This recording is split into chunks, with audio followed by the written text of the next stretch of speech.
नमस्कार। आज मैं आपको जो बातें बताने वाला हूँ, अगर हम वो ना सीखेंगे, ठीक है, तो हम राग नहीं सीख सकते। ठीक है, राग का परिचय, राग का जो इंट्रोडक्शन है, उसको जानने के लिए इन चीज़ों का सीखना बहुत ज़रूरी है, जो आपको आज मैं सिखाने वाला हूँ।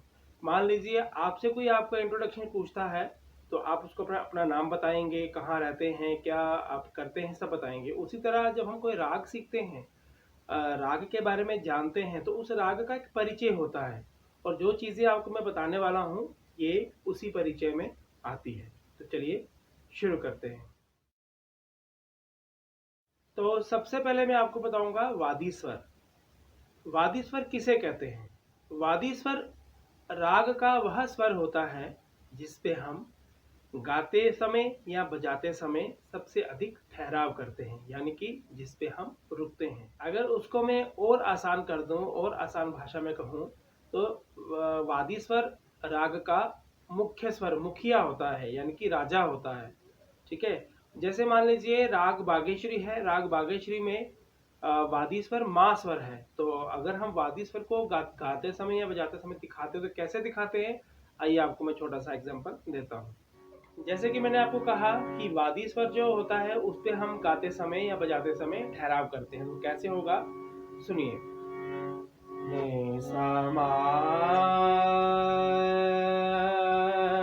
ग म धा मा गा रे सा। तो अभी आपने देखा, मैंने आपको नीसा मा करके सुनाया आपको। तो इस राग, ये बागेश्वरी राग का एक छोटा सा मैंने आपको अंग सुनाया। बागेश्वरी राग में का जो वादी स्वर माँ है, तो आपने भी गायन करते हुए मुझे सुना, उसमें मैंने माँ पे थोड़ा ठहराव किया बाकी स्वरों से। ठीक है, तो इसकी डेफिनेशन क्या बनेगी? राग का वह स्वर जिस पे हम गाते या बजाते समय अधिक ठहराव करते हैं, उसे हम राग का वादी स्वर कहते हैं। और दूसरा स्वर होता है संवादी, संवादी स्वर। तो इसके बारे में आपको बताता हूँ। राग का वह स्वर जिस पे हम गाते या बजाते समय अधिक ठहराव करते हैं। ठीक है, संवादी स्वर पे भी ठहराव होता है, परंतु वादी से कम, बाकी स्वरों से ज्यादा।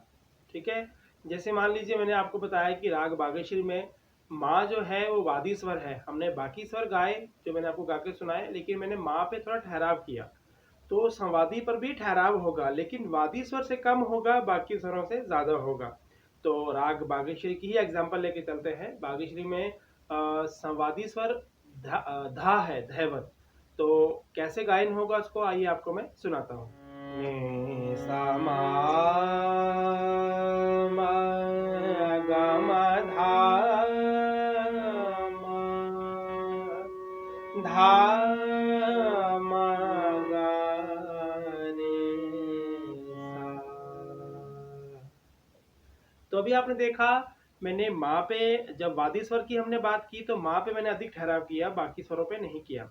जब संवादी की बात आई, तो मैंने धा पे ठहराव किया, लेकिन वादी से कम किया।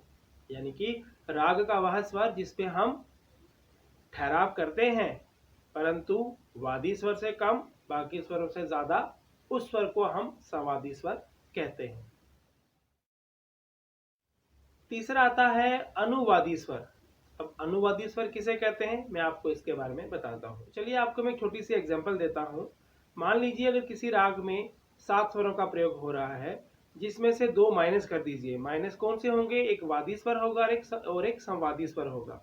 इन दोनों को माइनस कर दीजिए। बाकी जो स्वर बचेंगे उनको हम अनुवादी स्वर कहेंगे। जैसे वादी संवादी निकाल दीजिए, अगर 7 स्वरों का प्रयोग हो रहा है, तो वादी संवादी निकल जाएगा, तो पीछे 5 स्वर बचेंगे, है ना। 5 स्वर जो बचेंगे वो अनुवादी स्वर कहलाएंगे। इसी तरह मान लीजिए किसी राग में अगर 5 स्वरों का प्रयोग हो रहा है, ठीक है, जैसे राग भोपाली है, उसमें 5 स्वरों का प्रयोग होता है, तो उसमें से आप वादी संवादी निकाल दीजिए, पीछे बचेंगे हमारे 3 स्वर, सा रे गा पा धा, है ना। तो 3 स्वर, जो 3 स्वर जो बचे होंगे वो अनुवादी स्वर कहलाएंगे। यानी कि वादी और संवादी स्वर को जब को छोड़ दिया जाए, तो बाकी जो स्वर बचते हैं उनको हम अनुवादी स्वर कहते हैं। और अंत में आता है विवादी स्वर। विवादी स्वर के बारे में आपको मैं बताता हूं। विवादी स्वर वो स्वर होता है जिसका राग में प्रयोग नहीं किया जाता। अगर हम राग में प्रयोग करेंगे तो राग ही बदल जाता है। विवादी स्वर को राग का शत्रु स्वर भी कहते हैं, क्योंकि जब हम विवादी स्वर का प्रयोग करते हैं तो राग ही बदल जाता है, तो शत्रु हो गया। लेकिन कभी कभार उसको प्रयोग करने से राग की सुंदरता भी बढ़ती है, तो ये बहुत सावधानी के साथ हमने इसका प्रयोग करना होता है। जैसे मान लीजिए, आपको मैं छोटी सी एग्जांपल देता हूँ। राग भैरवी है, भैरवी में रे गा धा नी स्वर कोमल लगता है, लेकिन कभी कभार उसमें रे शुद्ध का प्रयोग भी होता है। जब हम राग करना शुरू करेंगे तो वहां पे आपको मैं क्लियर कर दूंगा कि यहाँ पे विवादी स्वर लगाने से राग की सुंदरता जो है बढ़ गई है, उस लाइन की सुंदरता बढ़ जाती है गाते समय या बजाते समय। तो विवादी स्वर का प्रयोग अब हम ज्यादा बिल्कुल नहीं कर सकते, एक आधी बार अल्प प्रयोग कर सकते हैं हम इसका, है ना। तो इसकी पूरी डेफिनेशन क्या बनेगी? विवादी स्वर वह स्वर होता है जिसका प्रयोग करने से राग बदल जाता है। यह राग का शत्रु स्वर होता है, परंतु कभी कभी प्रयोग करने से राग की सुंदरता बढ़ जाती है, उसे हम विवादी स्वर कहते हैं। तो आज मैंने आपको 4 स्वरों के बारे में बताया: वादी, संवादी, अनुवादी और विवादी। इन स्वरों की नॉलेज के बिना हम राग नहीं सीख सकते। राग को सीखना है तो इनको ध्यान में रख के हमें सीखना होता है, हमें गाना होता है, हमें बजाना होता है, तो इसका विशेष ध्यान रखा जाता है। तो ठीक है, आज के लिए इतना काफ़ी है। मिलते हैं अगले वीडियो में, तब तक के लिए नमस्कार।